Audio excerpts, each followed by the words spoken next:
அக்கா சோப் பாக்ஸை பென்சில் பாக்ஸாக மாற்றுங்க. சோப் பாக்ஸு சின்னதாக இருக்கும், அது எப்படி பென்சில் பாக்ஸா? ஓகே, ட்ரை பண்ணி பார்ப்போம். வீடியோ ஃபுல்லாக பார்த்துட்டு எப்படி இருந்துச்சுன்னு சொல்லுங்கள். ஃபஸ்ட்டு வந்துட்டு ஒரு சின்ன சோப் பாக்ஸ் எடுத்திருக்கேன், ஹிமாலயா சோப் பாக்ஸ். அது ஒரு சைடு வந்து இந்த மாதிரி ஃபுல்லாக கட் பண்ணி ஓப்பன் பண்ணிக்கிறேன். நெக்ஸ்ட் இது மேல் பக்கம் வந்துட்டு பார்த்தீங்கன்னா சைடில் கொஞ்சம் கேப் விட்டு, அதுக்கப்புறம் பின் சைடும் பேக் சைடும் கொஞ்சம் கேப் விட்டு இந்த மாதிரி கட் பண்ணிக்கிறேன். இதே மாதிரி இன்னொரு பாக்ஸும் ரெடி பண்ணி வச்சுருக்கேன்.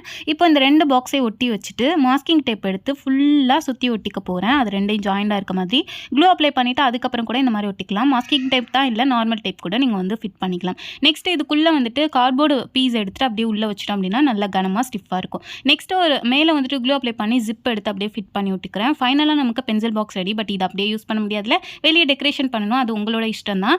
கிளிட்டர் ஷீட்டோ கலர் பேப்பரோ கிளாத்தோ ஏதாவது ஒட்டிக்கலாம். நான் வந்துட்டு என்கிட்ட இந்த மாதிரி அட்டை இருந்துச்சு, ஸ்டேஷ்னரி செட் வாங்கினப்போ மினியன் ஸ்டேஷ்னரி செட்டு, அதை எடுத்து அப்படியே ஃபுல்லாக சுற்றி ஒட்டி விட்டுட்டேன். ஃபைனலாக நமக்கு பென்சில் பாக்ஸ் ரெடி. முடிஞ்ச வரை ட்ரை பண்ணியிருக்கேன். இந்த ஐடியா எப்படி இருக்குன்னு மறக்காமல் கீழே கமெண்ட் பண்ணிட்டு, இந்த வீடியோ பிடிச்சிருந்துச்சுன்னா அப்படியே ஒரு லைக் பண்ணி